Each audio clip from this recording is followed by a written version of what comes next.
Hello students, this is recap session for class 10th biology और इसका हम very interesting topic लेंगे heredity part 1। And here Unacademy brings you all the iconic subscription है Unacademy का for CBSE class 6 to 12th। आप इसका subscription ले सकते हैं। इसमें बहुत सारे फीचर्स हैं आपको पर्सनली गाइडेंस मिलेगा, आपके लाइव डाउट सॉल्विंग सेशंस होंगे, वीकली रिपोर्ट आपको मिलेगी, पेरेंट से इंटरेक्शन होगा, स्टडी प्लानर और बहुत सारे इसके बेनिफिट्स आपको मिलेंगे। ये आपके स्क्रीन पर चार्जेस हैं class 6 to 8th। Then these are the charges for class 9 to 12th। और एक बड़ी इंपॉर्टेंट चीज़ है, अगर आप डीएसएल क्लासेस का रेफरल कोड एंटर करते हैं तो आपको 10% डिस्काउंट मिलेगा। तो बहुत अच्छी अपॉर्चुनिटी है ये हमारे लिए। And let's start our today's topic of biology heredity. हम लोग शुरू करते हैं। और एक वेरी इंटरेस्टिंग बात है, जो हमारा करंट कंटेंट है सीबीएसई 2020-21 के लिए, तो कुछ टॉपिक्स हैं जो हमें इसमें स्टडी करने हैं, जिसे स्टडी करके भी हम बहुत अच्छे मार्क्स ला सकते हैं। फर्स्ट हमारा हेरिडिटी है, देन मेंडल्स कॉन्ट्रीब्यूशन है, law for inheritance of traits है, एंड लास्ट टॉपिक है हमारा sex determination brief introduction. These are the topics given by the CBSE और क्लियरली मेंशन है इसमें, only these topics will come in CBSE exam 2020 and 21। Then हम लोग start करते हैं। तो सबसे पहले हम लोग स्टडी करते हैं हेरिडिटी बोलते किसको है, हेरिडिटी होती क्या है। देखो, हम जो एक जनरेशन से दूसरे जनरेशन में कैरेक्टरिस्टिक्स ट्रांसफ़र होते हैं, हमारे फीचर्स ट्रांसफ़र होते हैं, हमारे को जो ब्लड ग्रुप मिलता है, हमारा आई कलर है, हमारे फेशियल कॉम्प्लेक्शन है, वो बिल्कुल एज इट इज़ हमारे पेरेंट्स से मिलते हैं। तो इसी प्रोसेस को हम लोग हेरिडिटी कहते हैं, जिसमें हमारे कैरेक्टरिस्टिक्स एक जनरेशन से दूसरे जनरेशन से ट्रांसफ़र हो जाते हैं।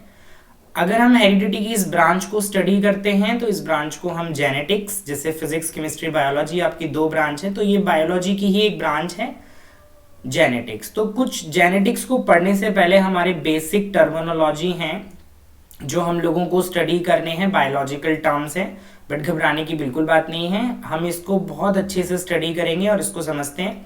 तो फर्स्ट जो हमारा टर्म है that is trait. What is the meaning of trait? Trait मतलब फीचर्स, कैरेक्टरिस्टिक्स जो हमारे अंदर हैं। हमारा आई कॉम्प्लेक्शन क्या है, हमारा फेशियल कॉम्प्लेक्शन क्या है, हमारा ब्लड ग्रुप क्या है, these all are characteristics. Characteristics के लिए इस चैप्टर में एक वर्ड यूज करते हैं हम लोग ट्रेट। ट्रेट्स को हमने फिर क्लासीफाई किया दो पार्ट्स में, इनहेरिटेड एंड एक्वायर्ड। इनहेरिटेड और एक्वायर्ड ट्रेट्स ये दोनों ही वर्ड्स हैं जिनके मीनिंग आपको समझने होंगे। इनहेरिटेड ट्रेट्स में हम उन फीचर्स के बारे में स्टडी करते हैं जो हमें हमारे पेरेंट्स से मिलते हैं। फॉर एग्जाम्पल ब्लड ग्रुप हो सकता है, आपके आई का कलर हो सकता है, आपका फेशियल कॉम्प्लेक्शन हो सकता है, फेशियल स्ट्रक्चर हो सकता है। एक्वायर्ड ट्रेट्स में हम उन कैरेक्टरिस्टिक्स को स्टडी करेंगे जो हम अपने सराउंडिंग से, अपने नेचर से, अपने इन्वायरमेंट से सीखते हैं। उसमें हमारी नॉलेज हो सकती है और हमारी स्किल्स हो सकती हैं। देन इसमें एक वर्ड है chromosomes. This is also very important term, chromosomes.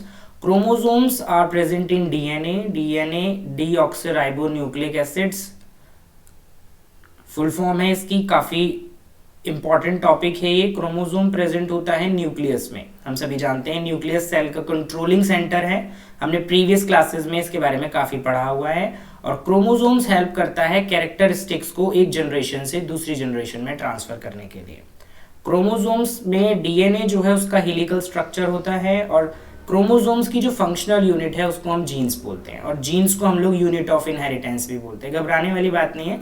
जैसे बायोलॉजी में सेल एक टर्म है, cell is the unit of your body, आपकी बॉडी जो है सेल से मिलकर बनी हुई है, वैसे ही जो क्रोमोसोम्स हैं हमारे वो जीन्स से मिलकर बने हुए हैं, और जीन्स को ही हम लोग यूनिट ऑफ इनहेरिटेंस बोलते हैं। इसमें एक और वर्ड यूज होता है जिसको हम गैमेट्स बोलते हैं। गैमेट्स हमारे नॉर्मली सेक्स क्रोमोसोम्स होते हैं। सेक्स क्रोमोसोम्स ये डिसाइड करते हैं कि हमारा जो जेंडर है वो मेल होगा या फीमेल होगा। और क्रोमोसोम्स हमारे 23 होते हैं पेयर्स में, तो टोटल 46 हो गए। यहाँ पर भी कई बार सीबीएसई एक क्वेश्चन पूछ लेती है हमसे कितने पेयर्स ऑफ क्रोमोसोम्स होते हैं, तो मोस्टली स्टूडेंट्स उसका आंसर 46 लिख देते हैं, जो कि गलत हो जाता है। और हमारे 23 पेयर्स ऑफ क्रोमोसोम्स होते हैं, तो आप ये गलती बिल्कुल नहीं करेंगे। अगर हम बात करें मेल गैमेट की, तो एक्स वाई हमारे मेल गैमेट हैं, मिसमैच पेयर है। अगर हम बात करें फीमेल गैमेट की, तो एक्स एक्स हमारा फीमेल गैमेट है। जीन अभी हमने स्टडी किया, जीन यूनिट ऑफ इनहेरिटेंस है हमारी। जीन को हमने क्लासीफाई किया दो पार्ट्स में, डोमिनेंट जीन और रेसेसिव जीन। अगर आपको हेरिडिटी के बेसिक कॉन्सेप्ट को स्टडी करना है तो ये वर्ड्स तो आपको बहुत ध्यान से समझने होंगे, और अब हम इन वर्ड्स को बहुत अच्छे से समझते हैं। डोमिनेंट जीन की अगर हम बात करें तो डोमिनेंट का मतलब होता है किसी भी चीज को डोमिनेट करना, मतलब हर जगह अपनी चलाना, जो नॉर्मली बहुत सारे लोग करते हैं। तो अगर हम बात करें डोमिनेंट जीन की, तो ये एक ऐसा जीन है जो अपना ही कैरेक्टर शो करता है। और रेसेसिव जीन की अगर हम बात करें तो रेसेसिव जीन अपना कैरेक्टर बिल्कुल शो नहीं करता। तो डोमिनेंट जीन और रेसेसिव जीन में डिफरेंशिएट अगर हमसे पूछता है तो हम इजीली लिख देते हैं। अगर हम लोगों को जीन को शो करना है तो जीन को शो करने का एक रूल है हेरिडिटी में कि हम इनको दो अल्फाबेट्स, बिकॉज अभी हमने पढ़ा क्रोमोसोम्स पेयर में होते हैं, तो यहाँ पर हमारे ये पेयर में हमारे क्रोमोसोम्स हो गए। और डोमिनेंट जीन की अगर हम बात करें तो एक छोटा सा एग्जांपल मैंने यहाँ पर लिखा हुआ है आपके लिए, T. This is the capital T, और ये रिप्रेजेंट करता है किसी की टॉल कैरेक्टरिस्टिक्स को, कि किसी की हाइट टॉल होगी या किसी की हाइट शॉर्ट होगी। अगर हमें शॉर्ट जीन बनाना है तो हम सेम अल्फाबेट यूज करेंगे। अगर हमने यहाँ पर कैपिटल टी लिया हुआ है तो नेक्स्ट में हम स्मॉल टी ले लेंगे, तो ये हमारा शॉर्ट कैरेक्टरिस्टिक हो जाएगा। डोमिनेंट जीन आपको ध्यान रखना है अपना कैरेक्टर शो करेगा, क्योंकि अगर आपको ये वर्ड क्लियर नहीं होगा तो फिर आप बेसिक कॉन्सेप्ट हेरिडिटी के नहीं समझ पाएंगे। रेसेसिव जीन जब भी एक्टिवेट होता है जब ये दोनों ही आइडेंटिकल होंगे, मतलब दोनों सेम टू सेम होंगे। सर एक प्रॉब्लम है, अगर एक कैपिटल टी हो जाता है और एक स्मॉल टी हो जाता है तब क्या होगा, उसके बारे में भी मैं आपको बताऊंगा। अभी हम लोग उसी पर चलते हैं, और अब हम लोग स्टार्ट करते हैं अपना Mendel's experiment. This is the Mendel experiment. अभी हम समझते हैं ये मेंडल एक्सपेरिमेंट है क्या। मेंडल किसका नाम है, तो मेंडल जो है एक साइंटिस्ट का नाम है, जिनको क्रेडिट मिला हुआ है फादर ऑफ जेनेटिक्स। यानी कि जो हम जेनेटिक्स ब्रांच पढ़ रहे हैं, कैरेक्टरिस्टिक्स को हम जो ट्रांसफर कर रहे हैं एक जनरेशन से दूसरे जनरेशन में, इसके पूरे प्रोसेस को अगर किसी एक इंसान को हमें इसके लिए ऑनर करना चाहिए तो वो जॉर्ज मेंडल हैं। George Mendel was a great scientist, जिन्होंने कैरेक्टरिस्टिक्स को एक जनरेशन में दूसरे जनरेशन में ट्रांसफर होने वाले प्रोसेस को हमारे सामने रखा। और इसके लिए इन्होंने गार्डन पी प्लांट, मटर का पौधा, नॉर्मली हम मटर खाते भी हैं और विंटर में तो हम सबसे ज्यादा मटर खाते हैं, गार्डन पी प्लांट को सिलेक्ट किया इन्होंने अपने एक्सपेरिमेंट के लिए। तो सीबीएसई कई बार ये बहुत सारे क्वेश्चंस पूछ लेती है कि पी प्लांट को सिलेक्ट करने का क्या रीजन था, पी प्लांट को सिलेक्ट क्यों किया गया, किसी और ऑर्गेनिज्म, किसी और लिविंग प्लांट्स या लिविंग एनिमल्स को सिलेक्ट क्यों नहीं किया गया।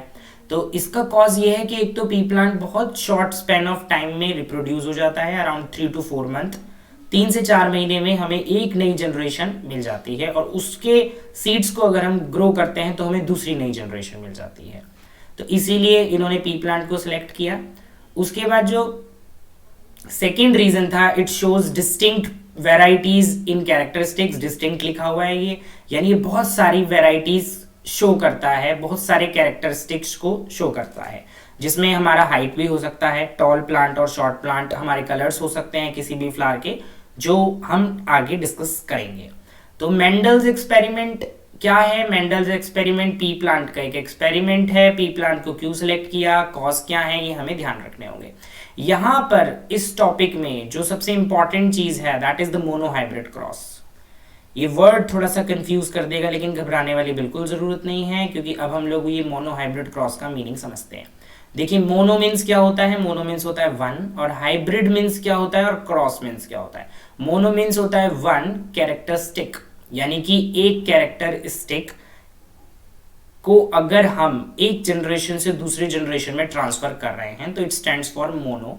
हाइब्रिड क्रॉस का मतलब होता है कि उनके बीच में हम लोग क्रॉस करवाने वाले हैं, वो दोनों कैरेक्टरिस्टिक्स एक साथ आने वाले हैं। नॉर्मली अगर मैं प्लांट्स की बात करूं, एनिमल्स की बात करूं, तो प्लांट्स और एनिमल में सेक्सुअल रिप्रोडक्शन होता है, और सेक्सुअल रिप्रोडक्शन एक ऑर्गेनिज्म से पॉसिबल नहीं है, उसके लिए दो ऑर्गेनिजम्स का होना बहुत ज़रूरी है, दो पेरेंट्स का होना बहुत ज़रूरी है।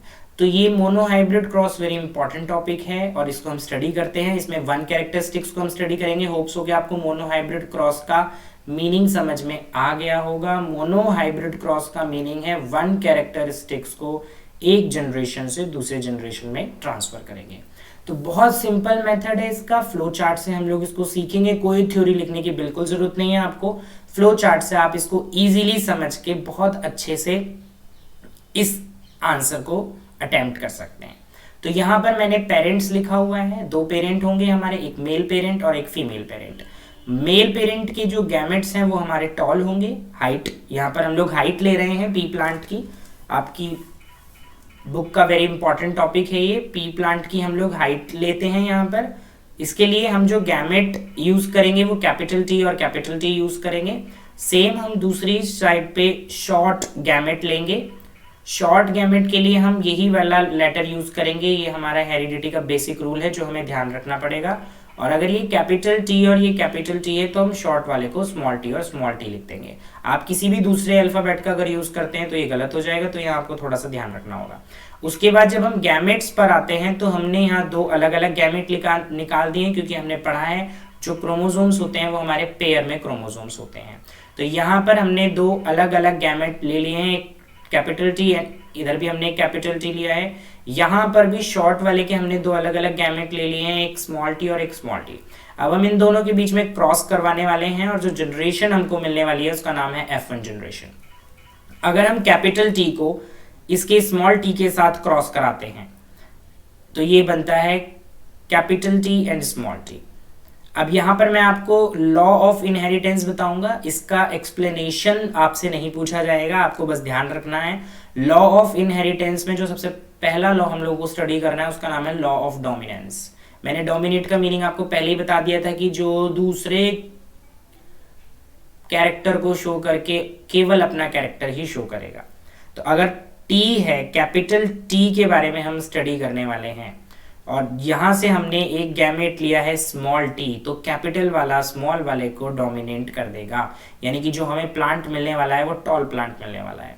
अगर हम यहाँ पर इस कैपिटल टी की इस वाले स्मॉल टी के साथ क्रॉस करवाते हैं तो अगेन सेम गैमेट हमको मिलेंगे, capital T and small T, तो फिर दोबारा वो टॉल प्लांट हमको देगा। अगर दूसरे गैमेट की बात करते हैं तो दूसरे गैमेट में भी ये टॉल इस वाले शॉर्ट गैमेट के साथ मिलकर अगेन टॉल प्लांट देगा, यानी F1 जनरेशन में हम लोगों को जितने भी प्लांट्स मिलने वाले हैं वो सारे टॉल प्लांट्स मिलेंगे। इसी लॉ को मेंडल ने नाम दे दिया लॉ ऑफ डोमिनेंस, यानी कि एक गैमेट दूसरे गैमेट को डोमिनेट कर देगा और वो अपना कैरेक्टर शो करेगा। तो आप ये देख रहे होंगे कि यहाँ पर हमें सारे टॉल प्लांट मिल रहे हैं, यानी this is the law of dominance. लेकिन क्या मेंडल यहीं पर रुकने वाले थे? नहीं, मेंडल अब इसकी दूसरी जनरेशन बनाएंगे, F2 जनरेशन। हम लोग भी इसकी F2 जनरेशन की तरफ चलते हैं। तो F1 जनरेशन होप्स आपको क्लियर हो गया होगा। जब हम लोग इनके बीच में क्रॉस करवाएंगे, क्रॉस कैसे करवानी है, टॉल प्लांट के अलग अलग गैमेट्स लेने हैं और आपको पहले एक टॉल प्लांट को दूसरे वाले शॉर्ट के साथ क्रॉस करवा देना है, अगेन उसी को फिर दूसरे वाले शॉर्ट के साथ क्रॉस करवाना है। सेम प्रोसेस आपको यहाँ पर फॉलो करना है। तो यहाँ पर आपके 4 चांसेस होंगे और इन 4 चांसेस में हमारे टॉल प्लांट्स हमको मिलेंगे। Okay, so this is the F1 generation. अब हम लोग चलते हैं अपनी F2 जनरेशन पर। F2 जनरेशन पर जो हम गैमेट लेंगे वो हम F1 जनरेशन वाले लेते हैं, जिसमें एक टॉल वाले प्लांट का भी कैरेक्टरिस्टिक्स है, एक शॉर्ट वाले प्लांट का भी कैरेक्टरिस्टिक्स है। मतलब क्या है इसका? मतलब बिल्कुल साफ है, यानी एक टॉल वाले प्लांट का गैमेट है और एक शॉर्ट वाले प्लांट का गैमेट है। यहाँ पर भी एक टॉल वाले प्लांट का गैमेट है और एक शॉर्ट वाले प्लांट का गैमेट है। तो यहाँ पर जब गार्डन पी प्लांट में हम लोग F2 जनरेशन बनाएंगे तो लॉ ऑफ डोमिनेंस के बाद यहाँ पर लॉ ऑफ सेग्रीग्रेशन यूज हो जाएगा। लॉ ऑफ सेग्रीग्रेशन क्या है? लॉ ऑफ सेग्रीग्रेशन यानी कि प्लांट जो है अपने साथ साथ शॉर्ट वाले का भी कैरेक्टरिस्टिक शो करेगा। तो अगर यहाँ पर हम कैपिटल टी और यहाँ कैपिटल टी के साथ क्रॉस करवाते हैं तो ये हमारे दोनों कैपिटल हो जाएंगे, टॉल प्लांट हमको मिलेगा। अगर हम ये कैपिटल टी को शॉर्ट वाले के साथ क्रॉस करवाते हैं फिर से हमें टॉल प्लांट मिलता है। इस वाले कैपिटल टी को हम इस वाले टॉल के साथ क्रॉस करवाते हैं फिर से हमें टॉल प्लांट मिलता है। और जब हम यहाँ पर कैपिटल स्मॉल टी को इस वाले स्मॉल टी के साथ क्रॉस करवाते हैं तो हमें शॉर्ट प्लांट मिल जाएगा। इट मीन्स यहाँ पर हमें 3 टॉल प्लांट मिलेंगे और एक शॉर्ट प्लांट मिलेगा। इसी लॉ को मेंडल ने बोल दिया लॉ ऑफ सेग्रीग्रेशन। सेग्रीग्रेशन मतलब ये पूरे चांसेस हैं कि शॉर्ट वाले का कैरेक्टरिस्टिक्स भी रिसेसिव जीन में शो हो जाएगा। और इसका रेशियो अगर हमसे पूछा जाएगा तो इसका सिंपली रेशियो हो जाएगा 3:1। 3:1 बिकॉज 3 चांसेस में हमें टॉल प्लांट मिलेगा और 1 चांसेस में हमें शॉर्ट प्लांट मिलेगा। उसके बाद इसमें सबसे इंपॉर्टेंट टॉपिक है लास्ट, बिल्कुल जो हम लोगों को स्टडी करना है, sex determination in human being. Sex determination in human beings में हम लोगों को ये पूछा जाता है कि जो हमारा न्यू बॉर्न बेबी है उसका जेंडर कैसे डिसाइड होगा। तो उसके जेंडर को डिसाइड करने के लिए भी हमने इसी मेंडल एक्सपेरिमेंट के क्रॉस की हेल्प ली। यहाँ पर अगेन हमारे 2 गैमेट होंगे, एक हमारा मेल गैमेट होगा और दूसरा हमारा फीमेल गैमेट होगा। तो जो हमारा मेल गैमेट होगा, मेल गैमेट के क्रोमोसोम्स को हम एक्स और वाई, हम सबको ये पता होना चाहिए कि ये हमारे जो क्रोमोसोम्स होते हैं 23 होते हैं पेयर्स में, टोटल 46 क्रोमोसोम्स हैं। 22 क्रोमोसोम्स हमारे सेम होते हैं जिनको हम ऑटोसोम्स भी कहते हैं, और एक क्रोमोसोम्स हमारी दोनों ह्यूमन बॉडीज में अलग अलग होता है, एक मेल और एक फीमेल। मेल क्रोमोसोम्स की अगर हम बात करते हैं तो यहाँ पर मेल क्रोमोसोम में हमारा एक एक्स होता है और एक वाई होता है।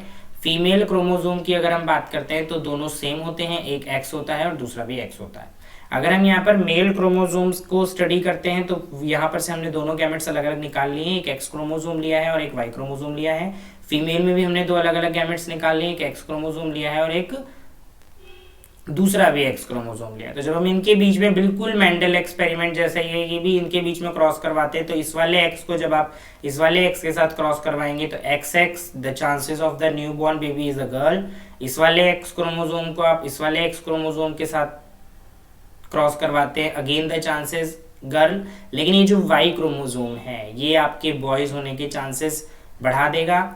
यहाँ पर अगर आप इस वाले वाई क्रोमोसोम्स को इस वाले एक्स क्रोमोसोम के साथ क्रॉस करवाते हैं तो जो हमारे को गैमेट मिलेगा वो YX हो जाएगा, जिसको XY लिखेंगे, और बॉय होने के चांसेस हमारे वहां पर होंगे। फिर से ये Y क्रोमोसोम जब XY के X के साथ मिला जाएगा तो यहाँ पर हम XY और again the chances of the new born baby is the boy. तो यहाँ पर हम लोगों को बहुत क्लियर होना चाहिए कि जो सेक्स डिटर्मिनेशन हमारा ह्यूमन बीइंग में होगा उसमें 50% चांसेस गर्ल्स के होंगे और 50% चांसेस बॉय के होंगे, बिकॉज जो मेल है उसके पास मिसमैच पेयर है और जो फीमेल है उसके पास बिल्कुल सेम पेयर है।